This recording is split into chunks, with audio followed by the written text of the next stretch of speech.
Hello everyone and welcome to another video. Now the words Intel and graphics put together were once enough to strike fear into any PC hardware enthusiast or gamer. These days things have changed. We've got ARC graphics cards that are really solid for the money, like the B580 and B570, and even Intel's integrated graphics can play games. Kind of. Let's just say things are much improved. We're a long way from the GMA days. We do a lot of gaming without graphics card videos here on the channel, and usually I showcase the capabilities of AMD hardware, who still reign supreme as far as iGPUs go, but that said, I'm still pretty excited to finally test out Intel's Arc 140T. You'll find the 140T as part of the Ultra 9285H, commonly found inside higher end laptops or mini PCs like this. This is Minisforum's new M1 Pro 285H, which they kindly sent over for a review. There's also an M1 Pro 125H with a Core 5 Ultra inside with a different iGPU configuration and lower price tag. It's the 140T that gets the spotlight today though. Now this 285H is configured with a 1TB M.2 SSD and 32GB of 5600MHz DDR5. We can utilise 128GB of 6400MHz memory though, and if the ARC graphics aren't enough, then this also supports external GPUs via Oculink. Not that we'll be exploring that today. Now CPU wise, I have no complaints. I've been using this on and off for the past week and it's been great. In editing, everyday usage, you name it. I was expecting it to run a lot hotter and louder as well, especially because I set it to performance mode from within the BIOS. But back to the Intel Arc 140T. According to the Intel site, we have a dynamic GPU frequency of 2.35 GHz, 8 Xe cores, and ray tracing support. Probably worth mentioning that being able to do something doesn't mean that you should do it, and in this context I'm talking about enabling said ray tracing, but we'll see.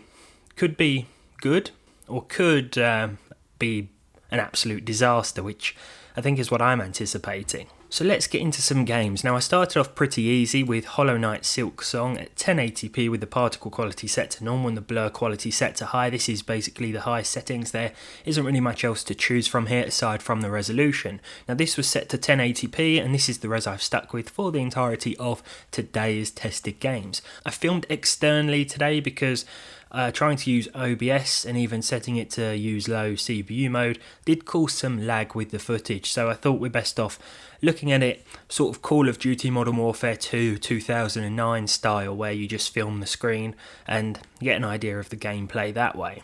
Now Silksong ran at 380 FPS with a 1% low of 227 and a 0.1% low of 15. That 0.1% low figure was the result of sort of transitioning between the levels, and there was a slight stutter every time we did that, but apart from that it ran really smooth. The power and CPU temps are missing here because these stats weren't available in Afterburner, I guess because this is a new iGPU and Afterburner hasn't been updated or whatever, but I'll talk about that a little later on when we get to the end of the gaming tests. Now I find myself playing No Man's Sky quite a lot these days. It's just been updated, it's back in the Steam most played charts, top 10 I think last time I checked, 1080p here with the lowest settings, and here we're utilising XeSS set to quality for 77 frames per second. Now this was quite surprising. Now we don't need to utilise XeSS for a plus 30 frames per second experience, but I thought it's always fun trying to target 60, especially with hardware like this, and I was quite surprised to see that with this one we could do so, and XeSS quality doesn't look too bad. The average was 77, the 0.1% low, sorry, the 1% low was 56, and the 0.1% low was 13. There's always the odd dip or drop here and there when moving between different areas of different planets or jumping in the spaceship and flying around, so this isn't anything unusual. Counter-Strike 2 up next at 1080p of course with the lowest settings and MSAA turned off. Here we saw 128 frames per second with a 1% low of 82 and a 0.1% low of 72. Now with the Arc 140T, I didn't really know what to expect because I've never tested these before, and nor have I tested the Core Ultra 9285H before, and usually with these Minisforum systems I'm often quite pleasantly surprised. As you can see, the CPU, the 16 core Ultra 9 is sitting back, not really doing that much, and you're going to notice that throughout the Arc 140T is going to be the limiting factor. Now the GPU clock is all over the place, but it will hit a maximum of 2350 MHz as stated on the Intel site. Okay, so now we're getting to the more intensive stuff here. This is Cyberpunk 2077 with everything set to its respective lowest, and XeSS 2 set to balanced mode for 52 frames per second. We probably didn't have to drop quite as low as balanced, but I wanted to do this because it meant that even in the more intensive areas we were still seeing plus 30 FPS, so when there were dips and drops it wasn't dropping below 30, and I think we have the CPU, the Ultra 9285H, to thank for this. I'll skip ahead a little bit in the gameplay here. We're sort of running around town here, a lot more going on screen, and you are going to see that frame rate drop as expected, but even so there are no huge stutters or frame dips, anything like that, and to be honest, considering we're using nothing but the iGPU, well, I'm pleasantly surprised. And to be honest, XeSS 2 doesn't look all that bad. It's actually looking a lot sharper than I initially anticipated. Now, to be honest, I think we could have done with the legacy or original version of GTA 5. That would have ran a lot better, but I had this one installed. I didn't have the hard drive space to install both, and I thought, I can't be bothered to uninstall this one and then reinstall the legacy version. Perhaps I should have done, and I'd recommend that. But just being honest, the high preset here with FSR3 balanced gave us 53 frames per second, so perhaps a little more demanding than I was initially thinking. The 1% low was 43 and the 0.1% low was 39. So it remained pretty consistent throughout, to be honest, and as you can see, the GPU clock is going to hit that maximum 2350 MHz. The CPU, as usual, just sitting back, not doing much, with the 140T pretty much maxed out. For Red Dead Redemption 2, I chose the high textures and everything else set to lowest, with TAA medium for 43 frames per second.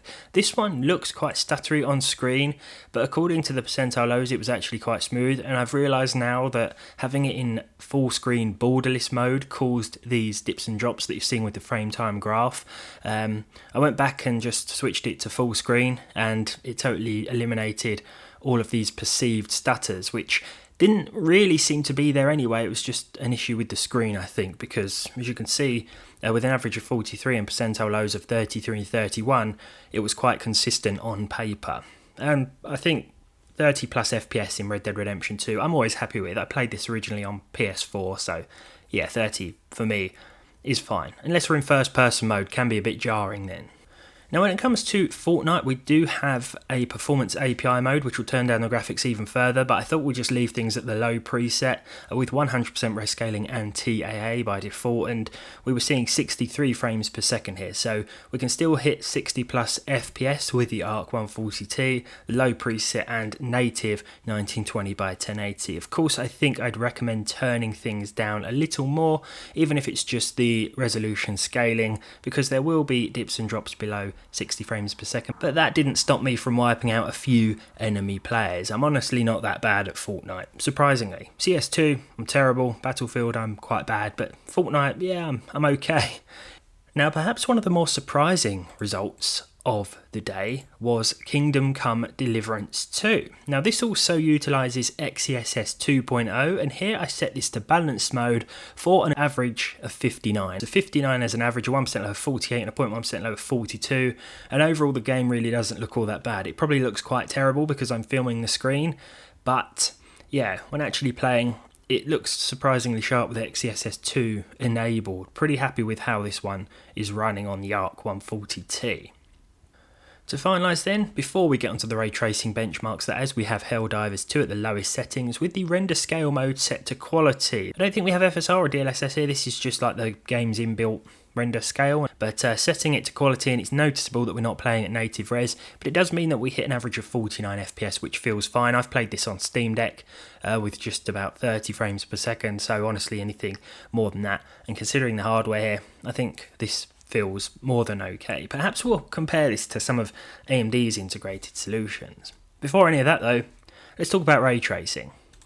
Now the ARC 140T is capable of ray tracing, as we mentioned earlier, but yeah, you're probably not going to want to enable it. I chose the RT Ultra preset in Cyberpunk 2077 here. The thing with ray tracing is that you sort of feel like you have to go all out in a way. If you're turning on all these fancy visual effects, you're going to want to really turn them on, you know, and with the RT Ultra preset and XeSS 2 set to ultra performance, we were only getting 25 frames per second. Don't get me wrong, there were moments where we saw plus 30 FPS, which I think is quite surprising and not too bad. But it's probably not worth it overall considering the visual sacrifice that ultra performance upscaling mode brings with it. GTA 5 on the other hand runs a little better with the very high RT preset here, and FSR3 balanced. We saw 30 frames per second. There will be drops below this. Setting FSR3 to performance mode strangely didn't do anything. It didn't bump our frame rates up any higher. I think the average was like 30.4 instead of 30.1, which was strange, and the 1 and 0.1% lows weren't really any different either. So I thought we may as well stick with the slightly better looking upscaling mode as opposed to turning it way down to performance in the game looking blurrier, considering it didn't really change much. But 30 FPS with no discrete GPU on the ARC 140T, yeah, better than I thought, and that's all I can really say about that, but I'd recommend turning RT off, to be fair. Now, even when gaming, the system stayed surprisingly quiet. Have a quick listen. And in terms of temperatures, I recorded a maximum of 82 degrees. This system will also come with a little power brick, and the max recorded power consumption today was 62 watts. This is set to performance mode from within the BIOS as well. But all in all, the Minisforum M1 Pro 285H with ARC 140T graphics. On the CPU side of things, can't fault it of course, this is a pretty decent 16-core processor, but the 140T graphics have certainly surprised me today, and it's nice to see Intel really improving their iGPU solutions. We're not struggling along in single digits, but let me know your thoughts down below. Thanks as always for watching, and hopefully I'll see all of you in the next one.